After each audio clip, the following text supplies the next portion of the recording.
I don't want to remove anything. I just was going to make a comment on. All right, well, when we get to that, that'll be fine. See, now this is what happens. Where can I find it? When we get to the consent, You approve. I don't know. The outline of this is not. Oh, here it is. Okay, I think it's 4.5. okay. Well, Nope, it's not. It's approve. okay. Well, Contract when we amendment. get to the consent items, 4.4. Sorry about that. you can make a comment at the beginning of that. That'd be wonderful. So no adjustments then, and then now would be the time for public comment.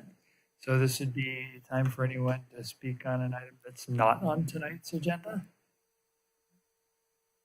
Put my glasses on. Don't see anybody rushing to the podium. All right.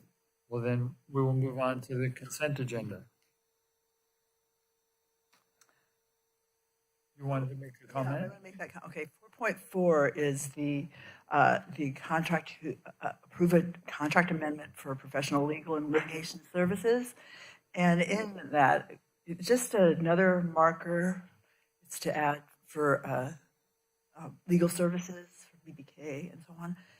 But I just like to note, we have already, as a district, have spent over $1.7 million on defending lawsuits, a series of lawsuits. And this didn't include, this came directly from our customers. This money came from our customers and should have cost at this point of $120.30 per connection. And I'm just going to say, for the record, that this shouldn't have happened. I mean, I think all of us should be worried about that. Anyway, so that's all. And this also did not include anything, the additional FOI and staff time and all the consultants that help participate and support the district during these lawsuits. It's just a major expense. So. Yeah, thanks for pointing that out. And is there any, again, public comment on the consent agenda? Again, not seeing any. Okay. Any other director comments or even motions, things like that? I'll move to approve the rest of them. I'll second. All right. It's been moved and seconded. All in favor? Aye. All opposed? All right, motion carries unanimously. All right, so then we'll go to, I think we're going to reports. So, a little different structure now. But first, we'll go with District Council. Josh, do you have any reports? No report this evening, President Hugh. Thank you. Okay. And so let me have a few others. Let's see. I could go ahead and just speak. What, you have a Sure, with whole report? the new organization, we've pulled most of the reports from the different departments and staff down into Section 5. So they're there for the board's review, and if there are questions, you can direct them to us at this time. But there will be no presentation. Okay. And if there are any public comments on the reports overall, I probably should have asked for that before the District Council report, but seeing none, no public ready to run for the podium, we'll move on then. Any director questions on any of the reports? Let's see, I don't know how to get this, the agenda to work. I'm always lost in this. Just the first part of the item 5, but it just isn't responding to it just goes back to the beginning of the thing, so forget it. Navigating the agenda. Yeah, the index doesn't work, the outline. We can definitely maybe following the meeting do some like a one-on-one call with you, Director Christensen, Okay. and kind of walk through that. Okay, no, that'll be fine. Thank you. Okay. So No, I've got it.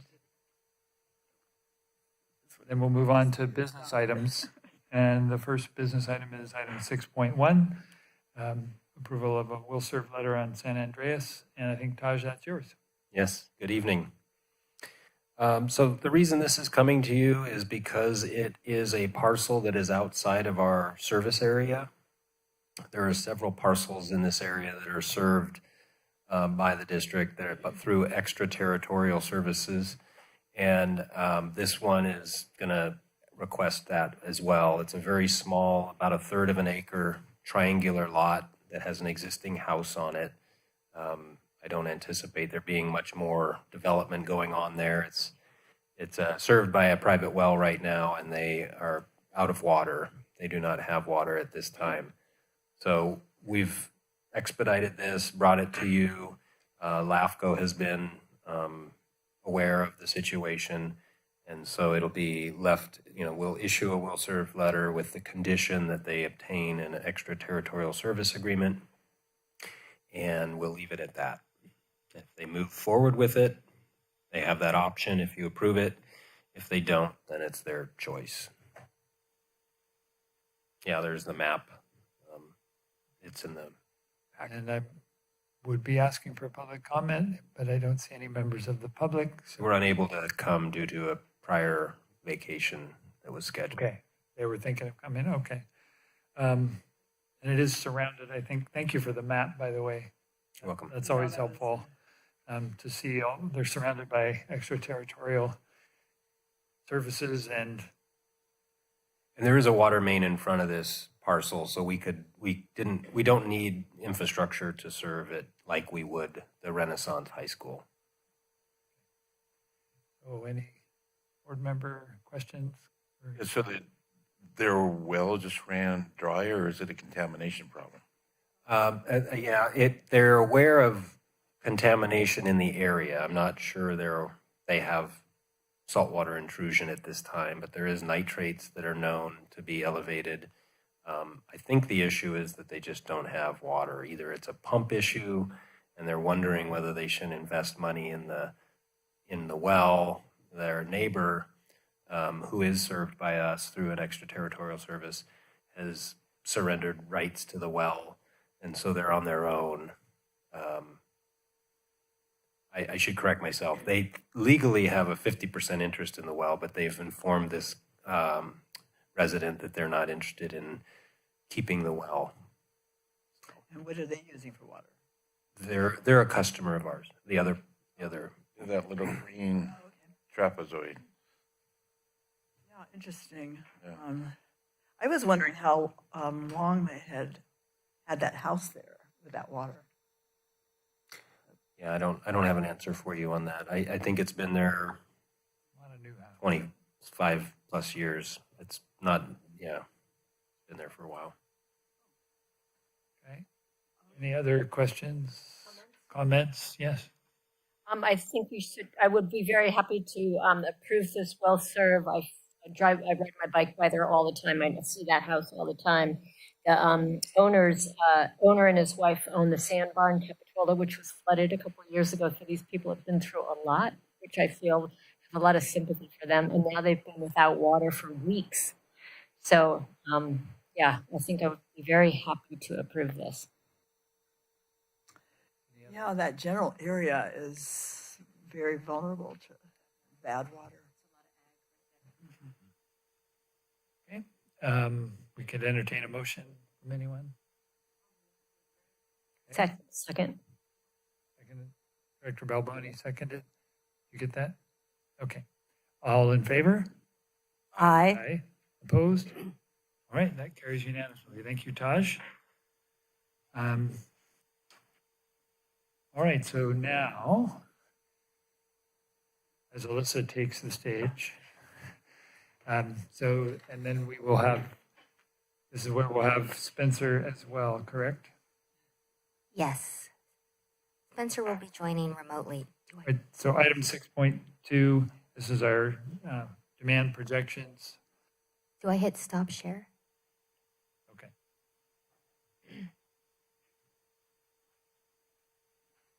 Oh, there's Spencer right there. Spencer, you can go ahead and share your screen now. Okay, great. Well, good evening, everybody. I'm just going to give a quick introduction to our item. This is our draft demand projections for the 2025 Urban Water Management Plan. And that it's a major component of the urban plan. So we're excited to present it to you tonight. Just quick spoiler, we did have 3 projections that came out of this process, and they're showing a very modest growth in population and housing, and a fairly level demand trend. We do have a couple of selections for you to choose from tonight, and we'd be happy to answer any of your questions after our presentation by Spencer Waterman from Water Systems Consulting. Spencer, you want to take it away? Sounds great. Thank you, Alyssa. Can everybody hear me okay? Yes. Great. All right. Well, thanks for having me here tonight to talk about the Urban Water Management Plan, demand forecast. Real quickly, a quick agenda for the presentation today. I'll talk about the purpose of the demand forecast and then dig into the approach that we used and then dive a little bit deeper into kind of the first steps of developing the forecast using a baseline period and then shaping future growth based on what we call demand drivers. Then lastly, we'll wrap up with the recommended draft projections. So with all that, our guiding purpose here was to develop a forecast that establishes robust projections that inform planning and initiatives to maintain a sustainable water supply. Our overall approach included reviewing new information that's become available since the last UWMP in 2020, and then considering factors that impact future demands. Lastly, we combined our technical analysis with district's staff knowledge to project appropriate demands. All right, so digging into the approach. We used a demand per connection approach, which aligns with Department of Water Resources recommendations for urban water management plans. It's a widely used method, and we thought it was the most appropriate.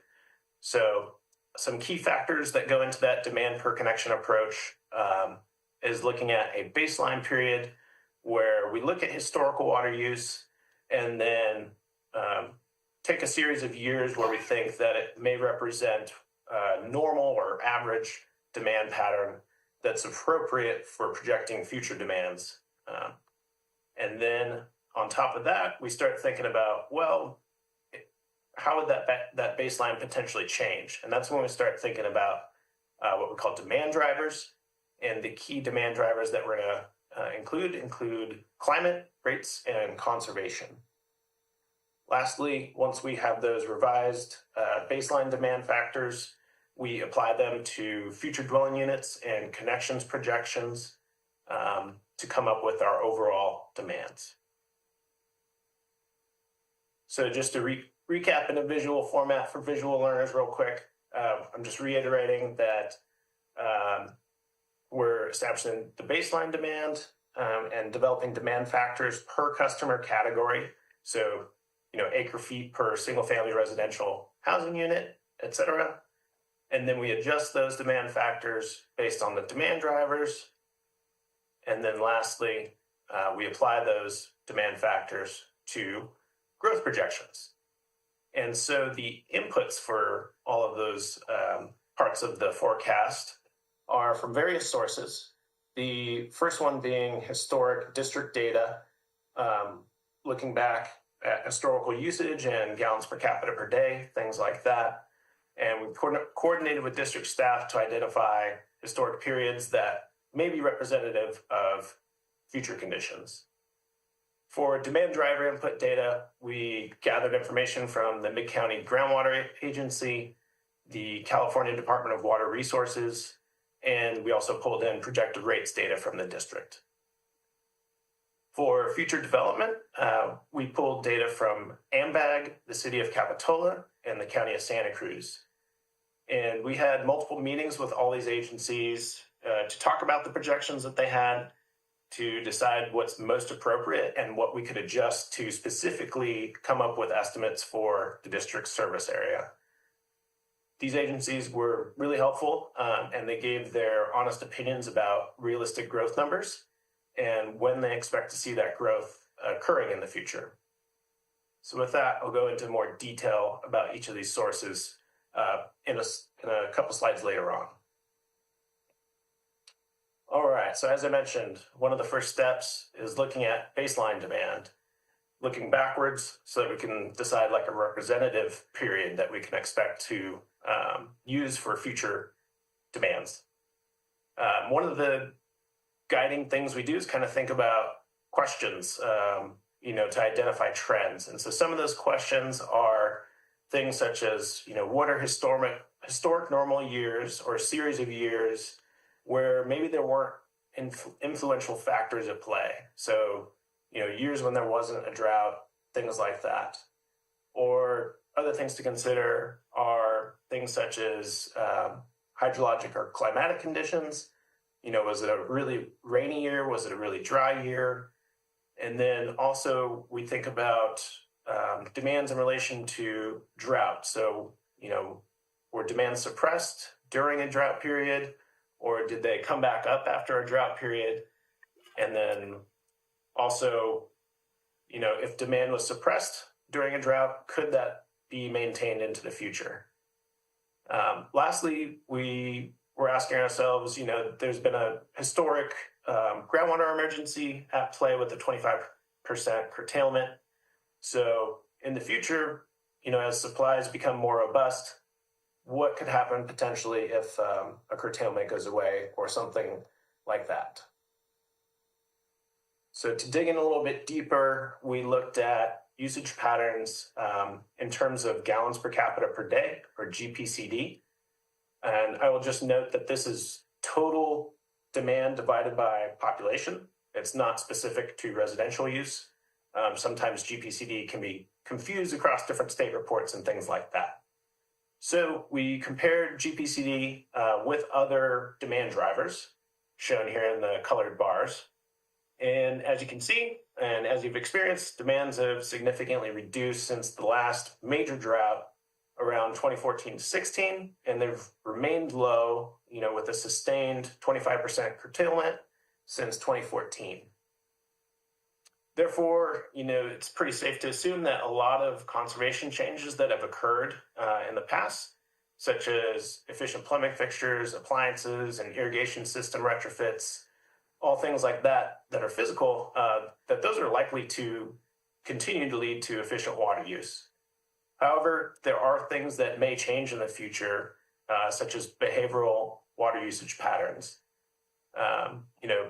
Maybe in the future, if there are less constricting conditions, potentially usage behavior could change and demand might increase.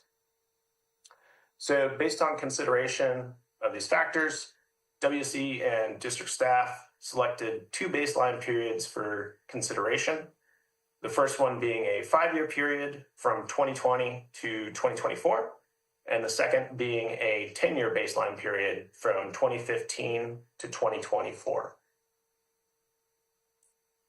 Now, with these two baseline periods, there's a few key pros and cons shown in this table here, but just to really quickly hit on them, the 5-year baseline really represents sustained physical and behavioral changes leading to sustained conservation. However, it may not capture future demand trends when constricting conditions may not be present and as supplies become more robust.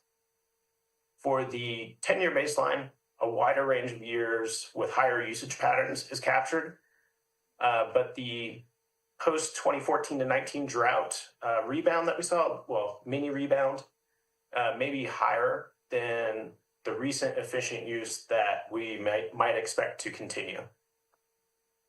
Also provided for reference at the bottom there is the 2020 UWMP baseline, which was much higher than the baselines that we are now considering for this UWMP cycle. So I will note that the district is not alone with this usage trend of lower than projected 2020 UWMP demands. which are much lower, but they kind of peaked during the COVID pandemic.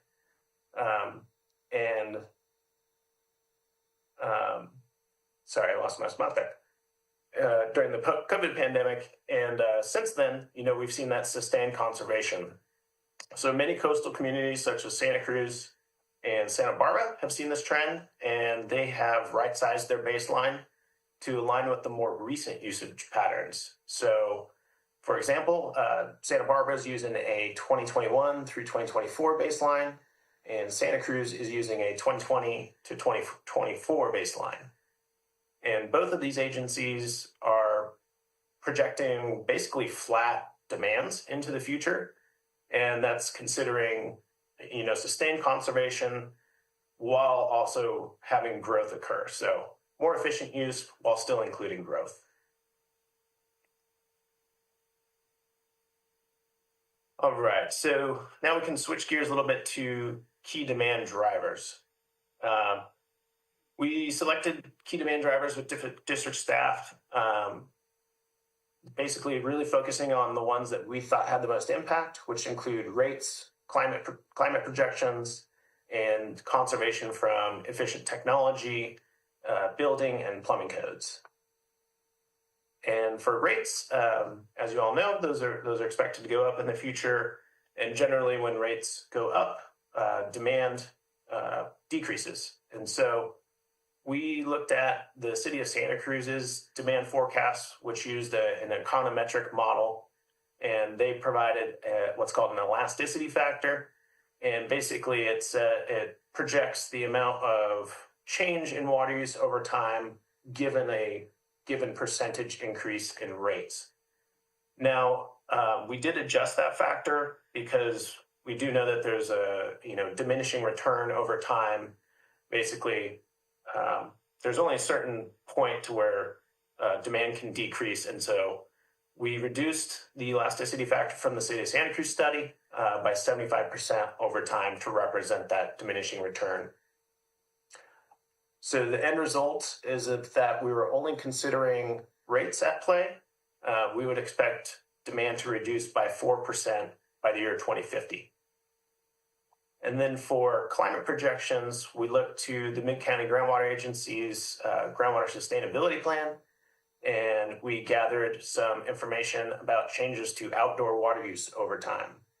Specifically, we looked at their projection of a 6% increase in evapotranspiration, or ETO, and we applied that change in evapotranspiration to a formula from the state to estimate outdoor water use, and the end result is that there was about a 6% projected increase in demand, if only looking at that particular factor. Lastly, we reviewed a report by the Department of Water Resources and the State Water Resources Control Board, which investigated indoor residential water use efficiency. And they did, a survey of existing usage in households, and then they also came up with an expected efficient new home water usage, which would be around 35 gallons per capita per day. And then we took a look at the district's data and estimated a current residential indoor use of about 38 gallons per capita per day. So ultimately, we're assuming a reduction from 38 to 35 GPCD, and the end result, if considered alone, would be about an 8% decrease in demand. Since these demand drivers don't occur in a vacuum, we did consider them in combination with each other, which I'll go into in this table here. So if we take each individual one, these percentages show what I just summarized in the previous slide about the change. But then when we combine these effects, there's a total change of about a 7% reduction when combined. And then if you break out the impacts to indoor use specifically and then outdoor use specifically, there's also a little bit of a difference there.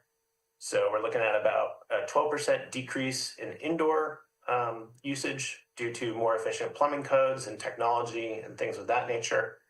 And then we're looking at a overall outdoor impact of about a 1% increase in demand, mostly due to evapotranspiration. But then there's also a suppressing factor of increasing rates. So once we had our baselines set, and then our potential adjusted future demand factors based on these demand drivers, we applied them to some future growth projections. So as mentioned earlier, we coordinated with Capitola and the county and AMBAG. And Capitola and the county had the most recent and appropriate data because it allowed us to really dial in on the district service area. AMBAG's data was more at a higher level and did not get down to, a specific district service area. So we ended up going with the county and city's data as the best available data. And both of those agencies had 2 sets of projections each. And for the city, they had a trending growth rate projection, and the county had a general plan growth projection. And then those were kind of on the lower end. And then both agencies had projections for their housing elements. And the key driver for the housing element is to try and show basically theoretical development to meet regional housing needs allocations from the state, or you may have heard of that, RENA. So the resulting populations and the housing unit estimates for the district service area are shown in these 2 charts here. In order to apply the growth projections, we did need to break them down a little bit further into single family and multifamily categories, which is summarized in this table here. And as you can see, the housing element / RENA projections are higher than the alternative projections from the city and the county. And both the city and the county recommended using the historic trend for the city, and then the general plan for the county set of projections rather than the housing element projections, because in their opinion, they were a bit more realistic for growth forecasting. One thing to note is that we did not include accessory dwelling units or ADUs. Neither agency provided projections for those, but they did have some kind of rough estimates based on historic patterns. However, looking at the projections that they did provide, those likely exceed the potential new ADUs if you added them to the general plan and the historic trend scenarios from the city and the county. And additionally, we assume that ADUs would have a minimal impact on overall water demand since they are required to meet efficient technology, building, and plumbing codes. And typically they may replace outdoor irrigation areas. And so it really is kind of a wash on the overall demand impact from ADUs. Can I ask a question about that? Yes. Because that I had trouble agreeing with that, just because, and I don't, maybe you can explain it so that I understand it better, but I mean, many of the ones we've seen, are full-on ADU units that could be rented by a whole nother family at some point. So I'm having trouble imagining that it's a wash, because that seems to be a very popular way of expanding housing right now. And then the other thing while I'm at it is just, we have this big Cabrillo project going on too. So if you could address those two. Yeah, and that's definitely something we can add in. We just, based on talking to the city and the county, didn't think it would make a large impact, but we can dig into it deeper and include that to see what the magnitude of change is.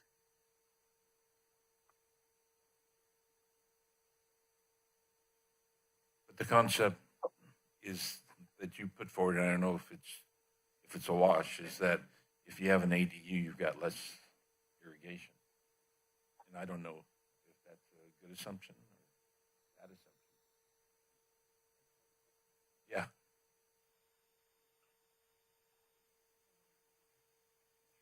right. Shall we?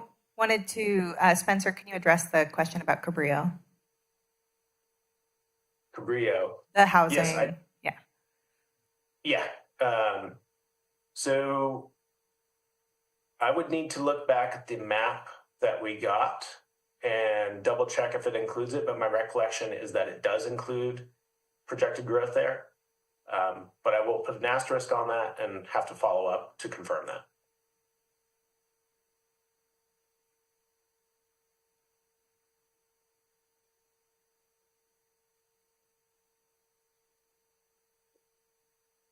All right. Any other thoughts before I continue here? Keep going. Sorry. All right. No worries. That's great. Great input. All right. So once we incorporated all that growth data, the end result for projected housing units is shown in the chart on the left. And then we also considered non-residential connection growth using employee projection data from the housing elements from the county and the city, as well as AMBAG. And then we also looked at the district's historic connection data.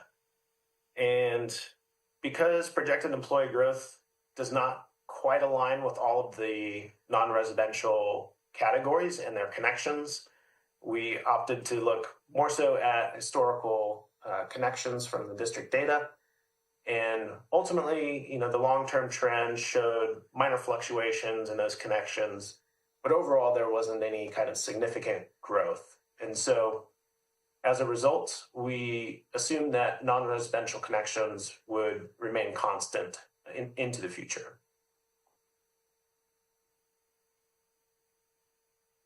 I would also note that we did not get any specifics from the county or the city on non-residential growth, more so kind of speculation about certain developments. Okay, so pulling all of that information together, district staff and WSC recommend considering these 3 forecast scenarios shown in this chart here. Scenarios 1 and 2 use the same demand drivers and the same assumptions for residential growth from the city's historic trend data source and the county's general plan. The only difference between them is the baseline period of a 5-year and a 10-year scenario. We also looked at scenario 2A, which applies the lower 5-year baseline scenario with the higher growth data from the county and city housing elements. And that results in that middle projection there. And they're very close. So sorry for that being scrunched up there. All right. One thing to note is that the growth projection data that we got from the city and the county, they recommended that growth could occur by about 2040. They did not have a hard and fast rule on that. That was just their general recommendation. So that is why, if you notice, the demand bars kind of go pretty much flat until 2040.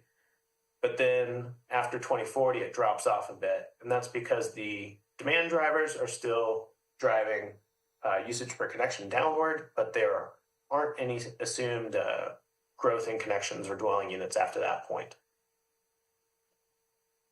The last thing I'll mention is that these are long-term average demand projections, and we know that they can fluctuate year to year or even over a series of years during a long-term drought or things of that nature.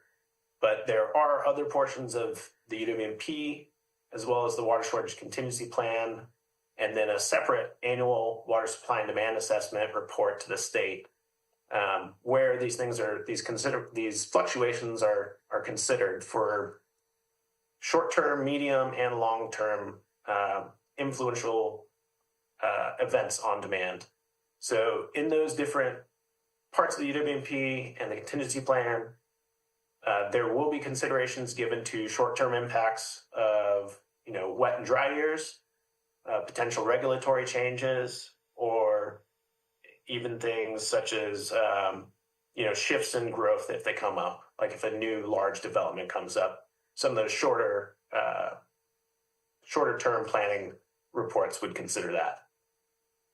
So with that, I'm happy to hear any input or questions you all have on this. I appreciate it.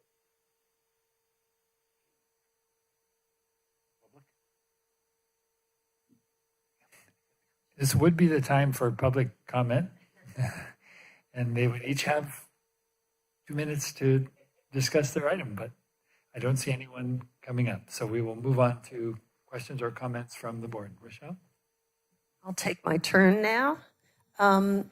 This chart is really confusing, especially the dashed part. I take it at the top, the dashed part on the middle right is what was covered in the 2020 UWMP demand, and we're way lower. Is that right? Correct. Yeah. So to give a little bit of context there, the 2020 UWMP was looking at a baseline period, I believe it was like 2010 to 2014, which, as you can see in those dark gray bars, demand was quite a bit higher before that long-term drought. And so everybody in the water industry was kind of getting their crystal ball out, and most people thought that there would be a rebound in demands after, things kind of calm down from the drought and people return to normal usage patterns. However, as I mentioned earlier, a lot of coastal communities and also just generally statewide, we've seen this trend where demand came up a little bit up until the pandemic, and then it's consistently gone down since then. And so this is, not something that's happened just to the district. It's something that is happening all over. And so we're kind of trying to right size and rethink about, okay, how many of these conservation changes were permanent, and what do we think is more realistic in the future? Whereas that projection 5 years ago was quite a bit different under different circumstances.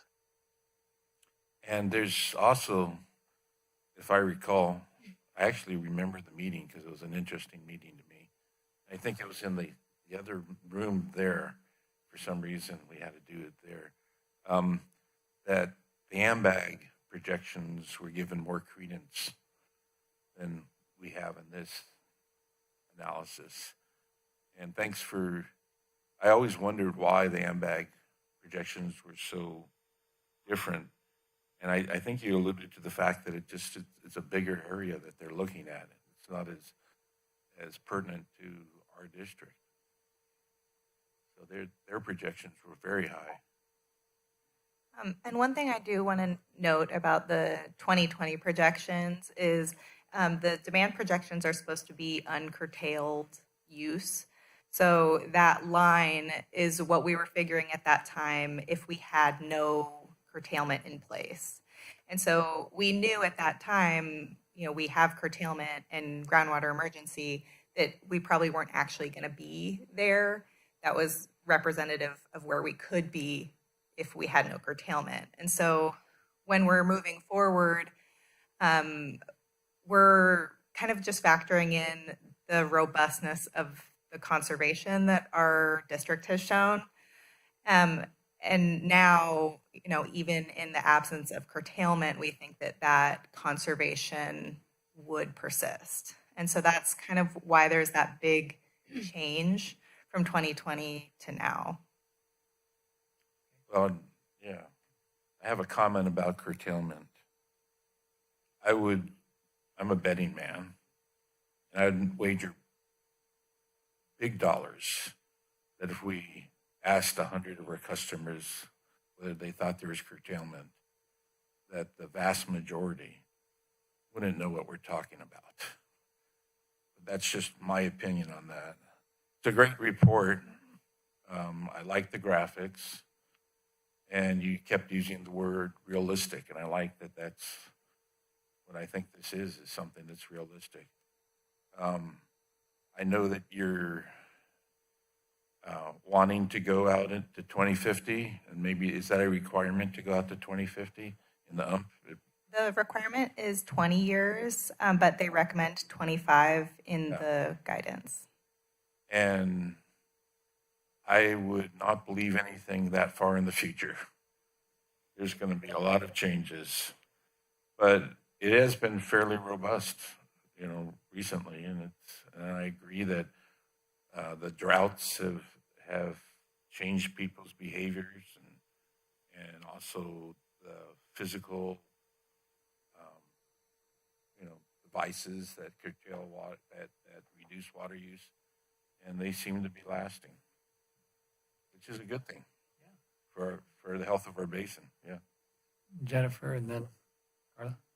Yeah, just briefly, I also have concerns that Tom had voiced about the ADUs not being included, and concern about the 624 Cabrillo student UCSC housing that's opening in 2027.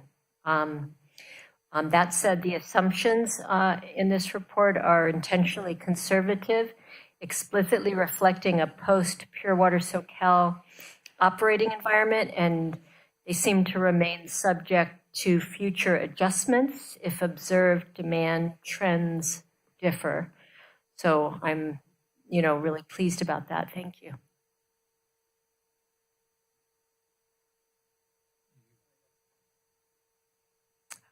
I just wanted to comment. I mean, I was looking at this, the demand drivers, and my concern was the climate, because it's about the least predictable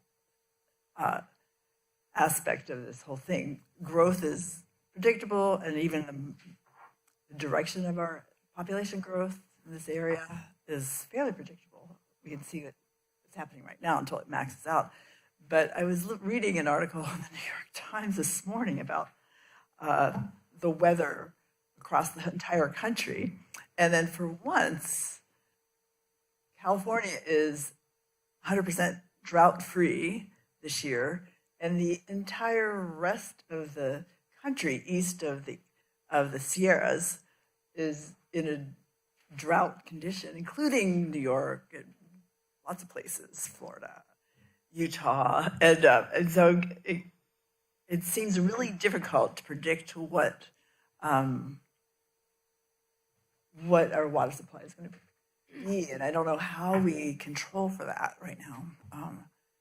I think it's really worth it. This is a really thorough job of doing that, trying to assess this demand and this what's going to happen with our aquifer, but I'm still concerned just because of this climate. The climate change is not just all rain or all dry. It is unpredictability, complete unpredictability at this point. That's all I want to say. Just one last question. I assume that you didn't include the 10-year baseline with the housing element because it wouldn't be that much different, or you think it's too conservative as far as covering it? That would be the highest level you would predict, right? What was the reasoning not to include that one? I think when we chose what we did choose, we tried to balance out, what are the more conservative parts of the estimate and the not.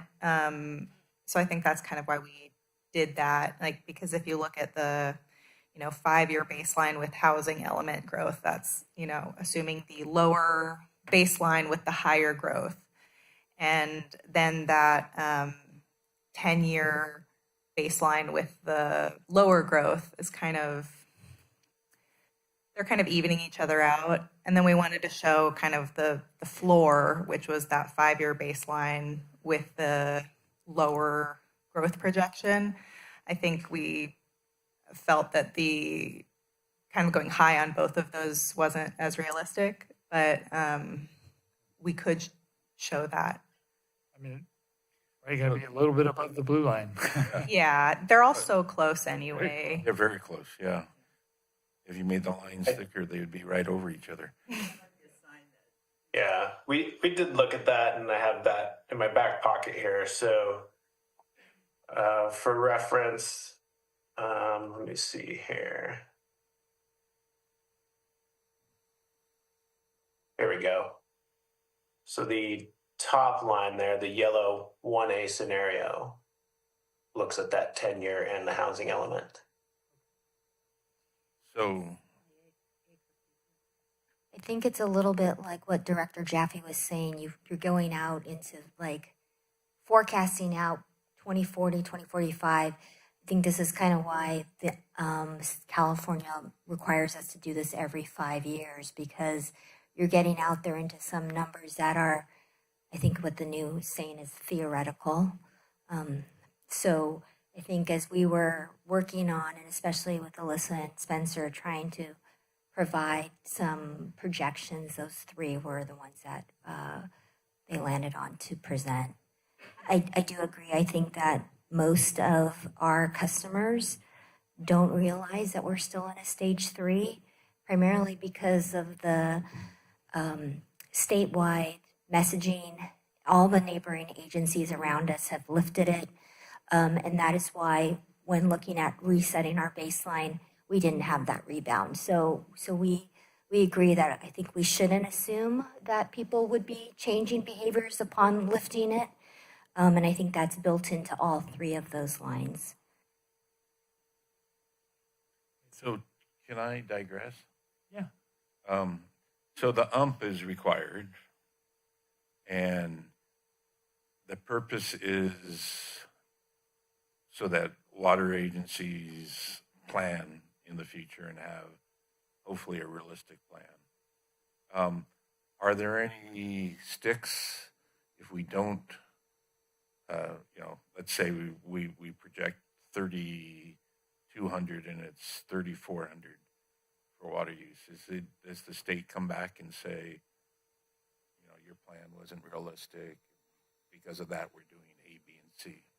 I mean, the main purpose of this is it's a long-term planning projection. So it's so that we can plan for adequate supply to meet this demand. And so, assuming we're in the ballpark and, we do have, a system that can handle some fluctuations, then we should be okay. Like, as far as I know, this isn't a number that the state is tying us to in any way. Can I add something to that, though? Because it is for long-term planning. And so if we have to plan for like how much water we might be willing to share, to me, it seems like the more, I want it to be realistic, but the more conservative, higher prediction seems to protect us more. I think obviously, if you're projecting a larger need, then you'll be making sure you have a supply that could meet that. If we're looking at either regional sharing or transferring or a build out of a project, I think we need to think about what the indicators of that would be and when we would get to that point. So if we're seeing demands of, say, 2967 to 3100 or 3178 out in 2049 or 2050, where would you be waiting until what time to transfer? Or, as we go towards that, as we're not immediately going to be seeing those demands. So I think it could be, as you're building in your forecast, either through what triggers or indicators are we looking at, say, every year or every 5 years to build that balance and that equilibrium for the basin, sustainability, meeting district customers, and then regional sharing or partnerships. I agree with you, Tom. Be more conservative, but even there's a lot of detail that's lost in this type of analysis, and those details might be more important on our decisions on sharing water. So, I guess at least of these three, I would favor the one with the 10-year baseline. to be more conservative. Yeah. I think being conservative is very important, because I think it's going to be extremely especially as we get farther into the future, it's going to be extremely variable what's going to happen. And luckily, we do have a pure water SoCal project, Yeah. so we can respond to that kind of variability. So we have some stability through that project. But, I think we need to plan for variability for sure. So is that a motion? Yeah, I'll make a motion that we adopt the projection to, let's see, projection one. Yeah. For inclusion. I'll second.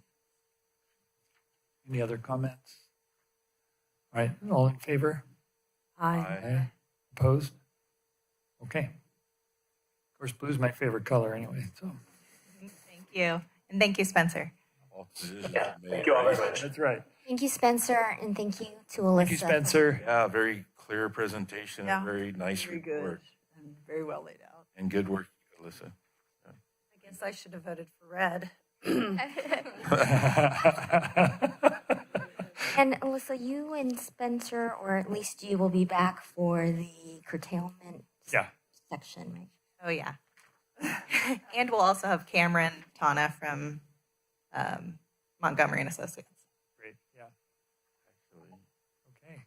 we are both wearing. So thank you, Spencer, and thank you, Alyssa, for all your work. So we'll go to item 6.3, which is to form an ad hoc committee for the 65th anniversary and some public information materials. Becca. Thank you, President Mayhew. So yes, we would like to form a limited term ad hoc committee similar to the one that we did for the Pure Water SoCal tank screen modifications. We anticipate, working on 65th anniversary publications, the community water plan wrap up, and well as Pure Water SoCal Educational Center items. We anticipate it from February through July, maybe August. So super short term. We have a lot of work to do in a short amount of time. Any public comment? Seeing none, we'll move to the board. Thoughts, volunteering?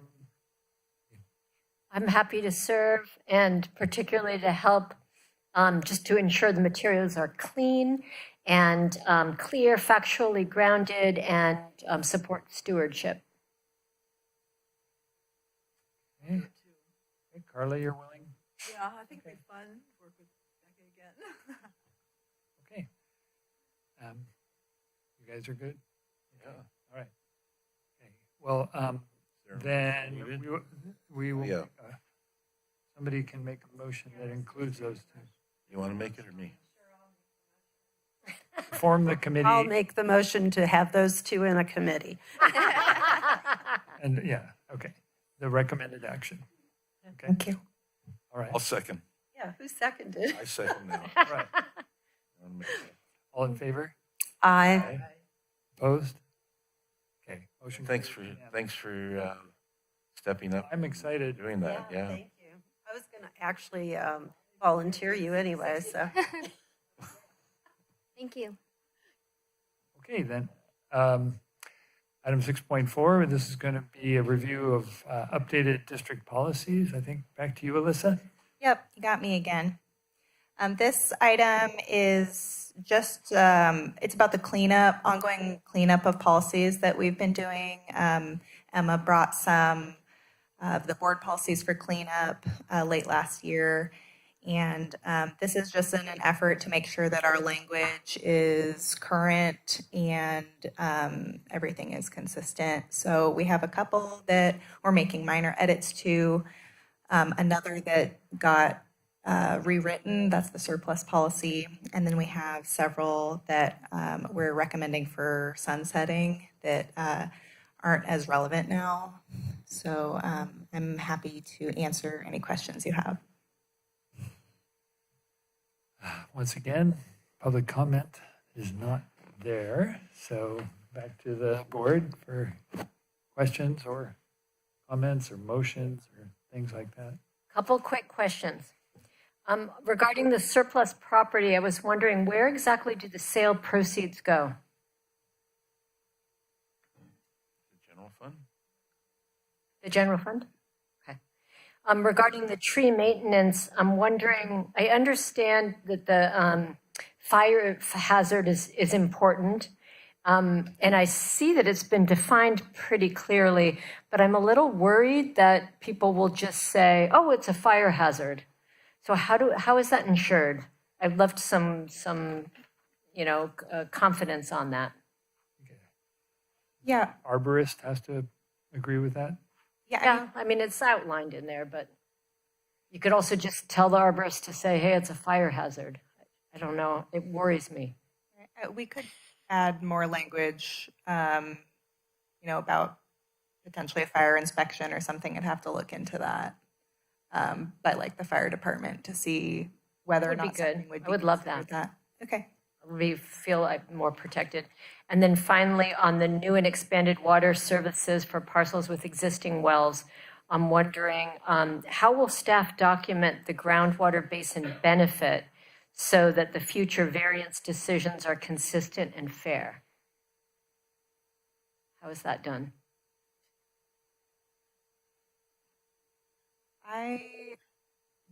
I was, Taj, do you have any examples of when that a variance has been granted in the past?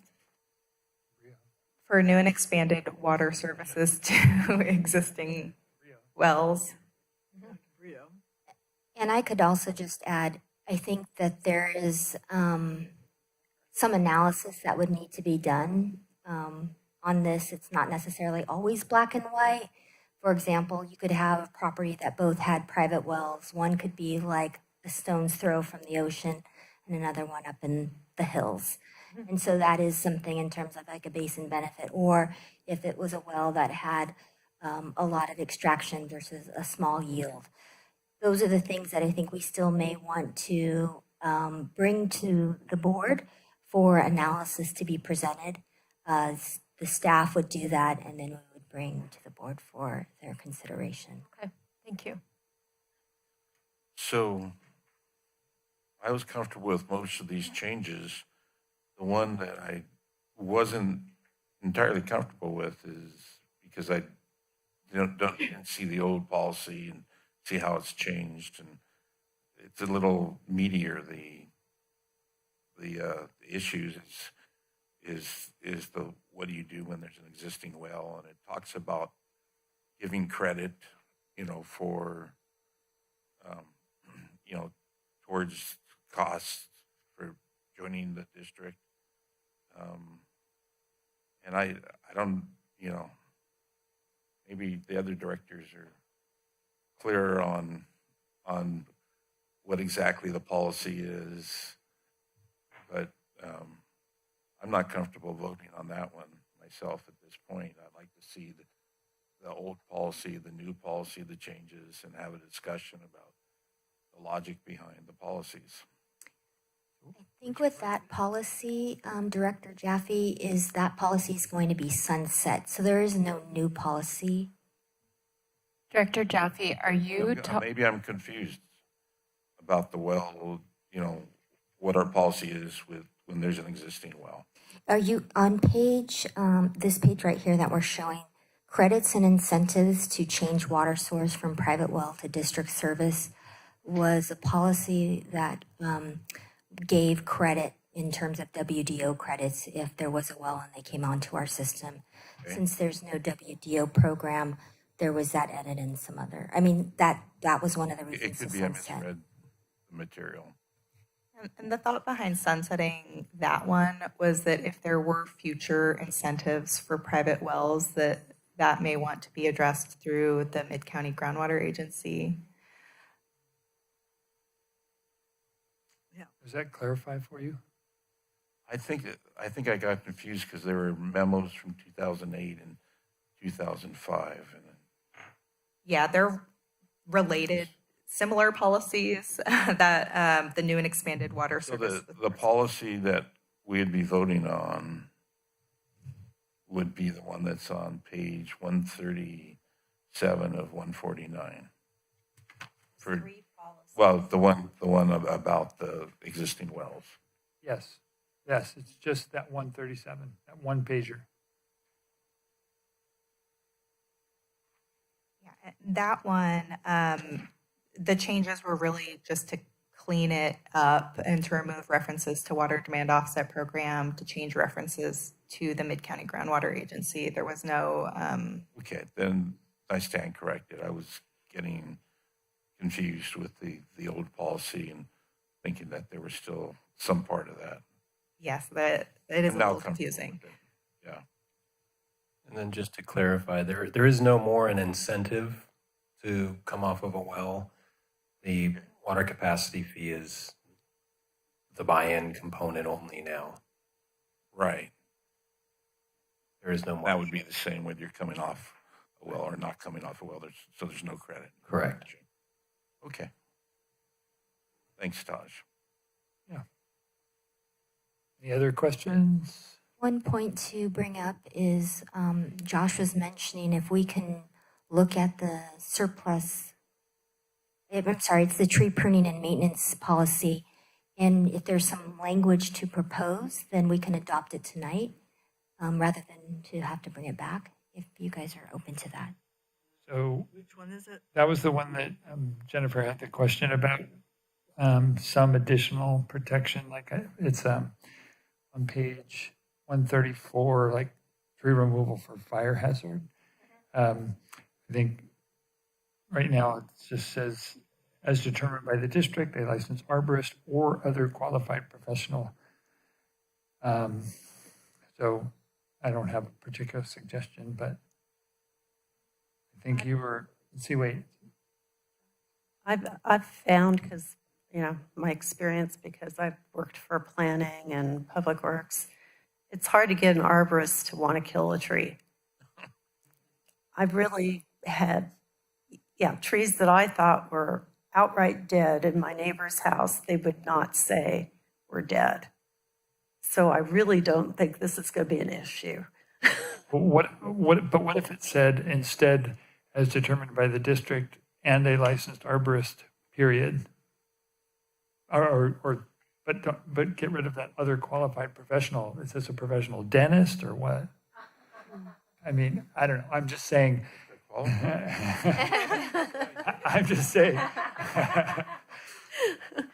What would be clear there? I think that's a reasonable approach. I think another approach would be to just delete the language about a licensed arborist or other qualified professional and just leave it as determined by the district, recognizing when the district makes that determination, the property owner or, affected party is going to bring the best evidence they have to the district, which could be an arborist report. It could be something that we think is reasonable. Keep it simple. I don't know. I would rather have an arborist. I'd rather have the arborist for sure, and I was thinking about adding the fire department, like you said. I would like additional strictness on it. Well, the fire department would definitely want to cut down the tree. Okay, well then let's just do the licensed arborist, period, like Tom said. No, It's like asking PG&E. So my suggestion was just to say it's determined by the district and a licensed arborist, comma, based on its condition, blah, blah, blah. So we absolutely can go that way if the board feels that's most appropriate. There may be situations where it's such a fire hazard that we may decide that bringing out an arborist to get their approval may not be necessary.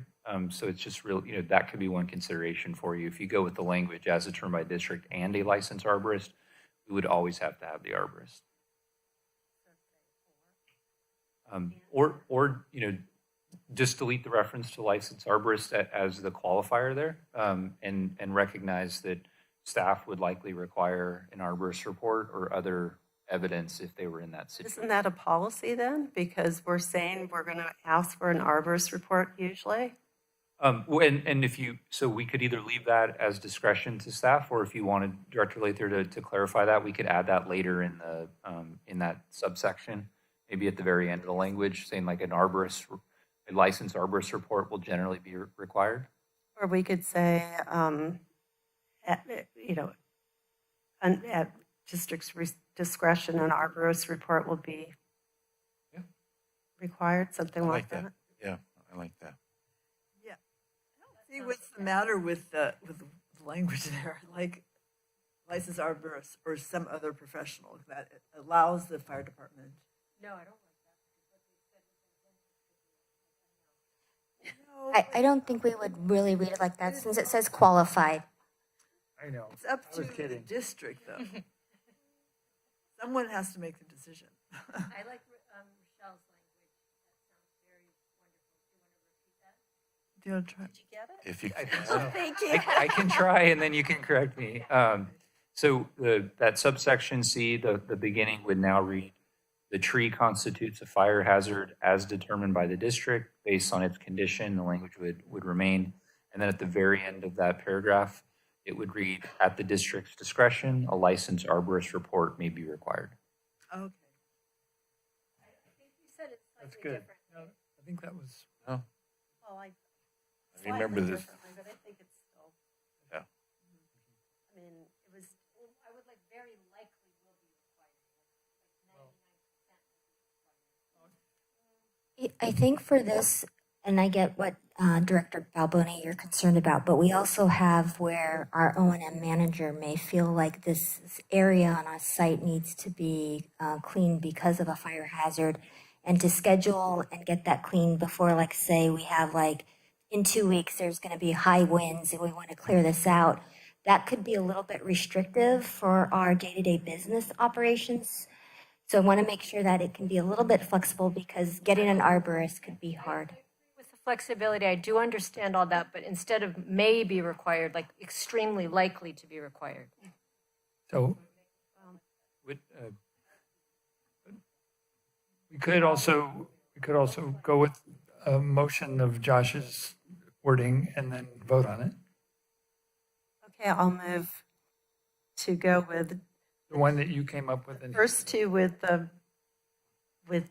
motion as corrected by Josh. Okay, so yeah, everybody understands. So it'd be the tree constitutes fire hazard as determined by the district based on it, and then the sentence at the end maybe, Or if your will generally be required, that could be an alternative. Something like that. I know, because I just, Yeah, will I don't think generally it's going to be be, required, yeah. the neighbors are wanting to protect. This is what my exposure has been to tree removal, because they do it freely in Santa Cruz County. I don't know, it's arborists, firemen, it doesn't matter. They get it done, even if it's in the middle of the night. But I do think we don't want to leave it. If we want to remove a tree, we should be sensitive to getting a second opinion on that. Do you want to make the motion will generally be required? Sure, I'll change it to will generally be required. Yeah. I'll second. So Change. I just I'll vote think for it, that. it would be a bad look if the city said, if the district said, well, we need to get rid of these trees because it's going to be a fire. everybody understands the worded motion. Yes. And Josh, you have it. there'd be some fallout. Okay. So we're just going to talk about the motion to change the wording on that now, and then, or do you want to do them all together? Let's do them all together. Okay. So all three together with those changes. I think there's just, all three on that first part. Okay. And that's okay with the motion and the second? Yes. Okay. All right. Clear. All right. All in favor? Aye. Aye. Opposed? Okay, we got that. Good job. But And then- did we vote on the removal of the three that, Doing that now. okay. So I make a motion to sunset the vehicle replacement policy, credit incentive to change water source from private wells to district service, and the electronic tablets issued by district. Any second on that? Second. Okay, it's been moved and seconded. All in favor? Aye. Aye. Aye. Opposed? All right. Motion carries unanimously. Thank you. Thank you. Thanks for, I think that was a good idea to kind of just move forward and figure out how to get it done. All right, so now, the next item 6.5, is about water reuse, but I think there's a comment Yes. you want to make first. Yeah, we do want to just make note that the subject line says cast votes for the National Water Reuse Association Board of Directors. And for clarification, this is the California Water Reuse Board, not national. Okay. And then do you want to say anything Yeah, I'll else? tee this up. So as a member agency of the California Water Reuse Association, they periodically have board seats. Currently, I am on the board. But they do have a very large board, and they like different variations of membership on the board. So with some seats available this year, they had quite a few applicants that they were considering. The California Water Reuse has narrowed that down and are proposing that the slate that is included in the packet be the ones that would be voted upon. As a formality, it goes out to the membership. The board has already kind of endorsed this group. And so we're bringing this to the board tonight for your consideration. You can either approve all of them that are listed. You can pick some.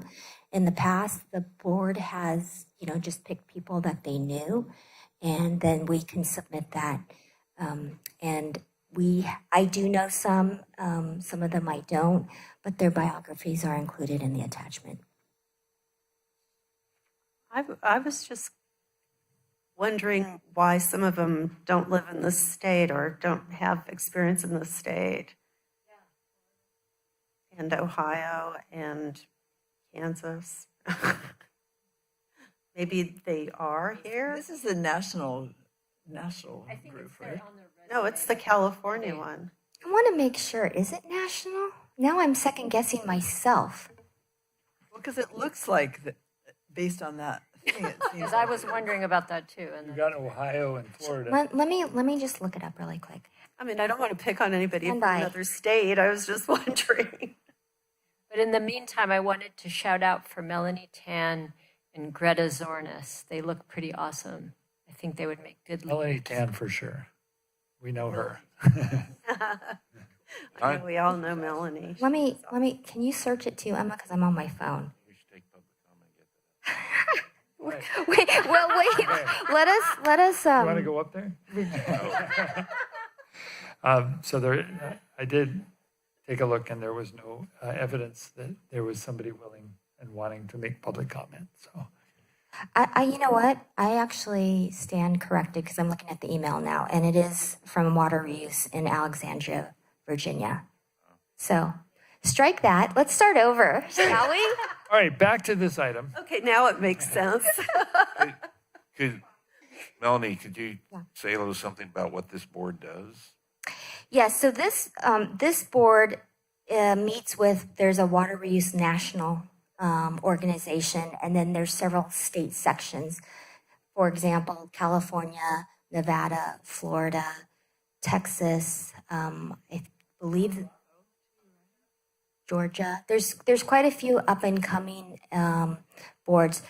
This board functions to kind of oversee the executive director at the national level and some of their initiatives.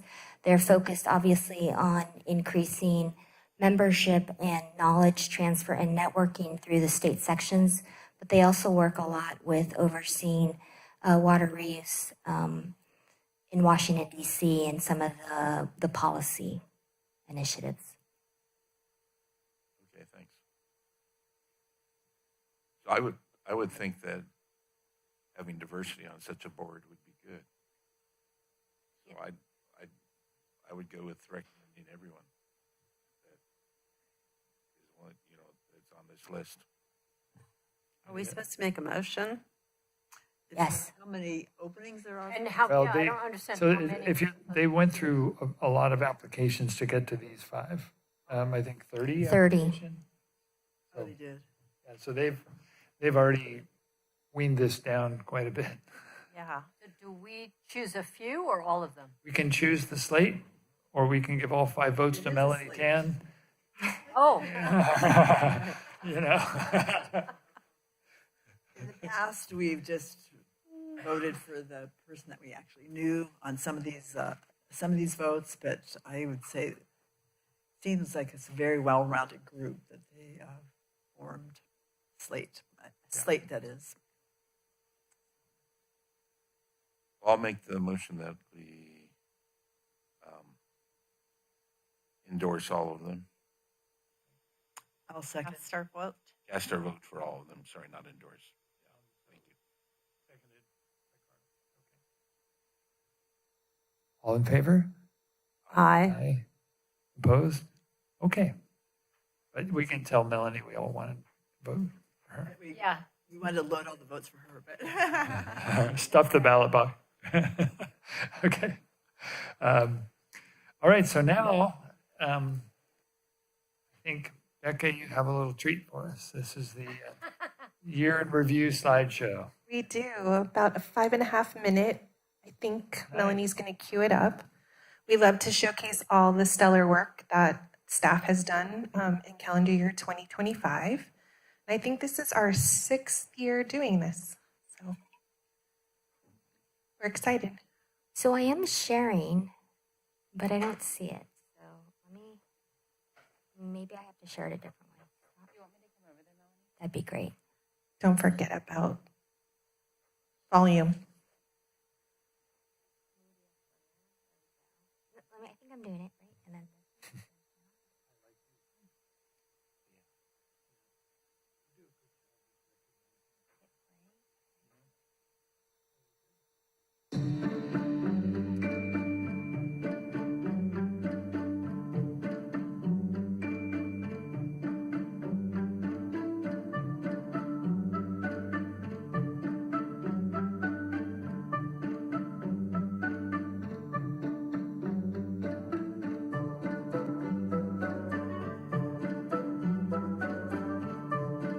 Yay.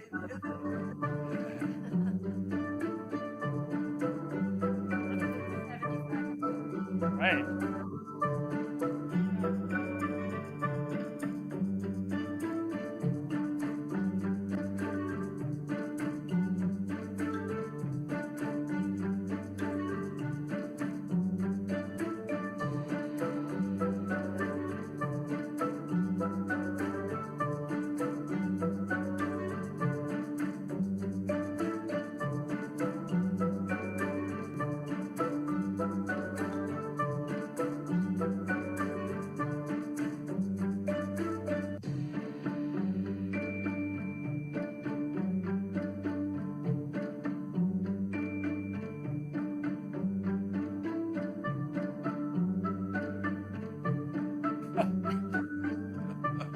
One just the other day.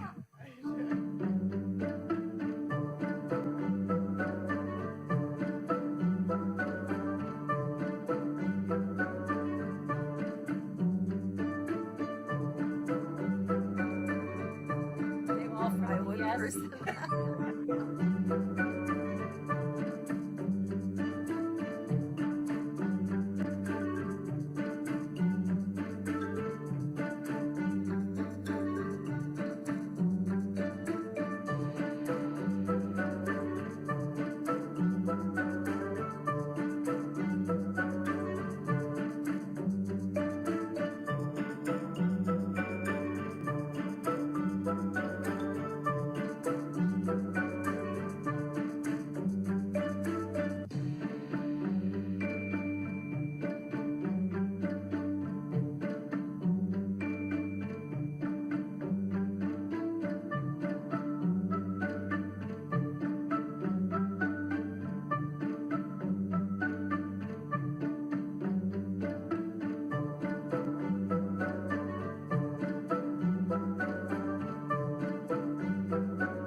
It's Oliver.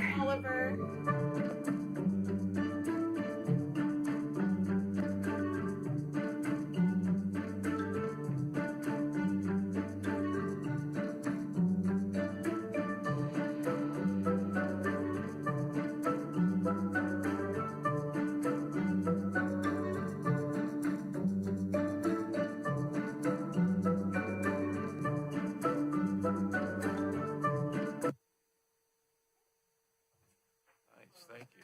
Nice job. Could you post that? Okay,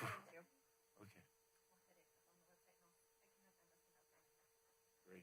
Okay, so we will now adjourn to closed session. So we'll take a few minutes to, Can I take Nice. a picture of the board before we do that? Sure. where do you want us? I would have dressed up better. Want us- You can just sit. I think it'd be good for you to sit at the dais so we can at least get one picture for the website with this new configuration.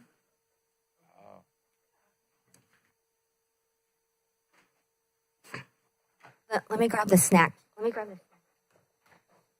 Did you get it? No. I know, and I closed my iPad.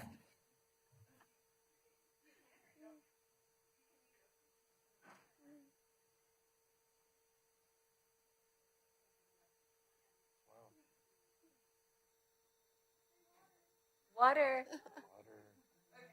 Pure water.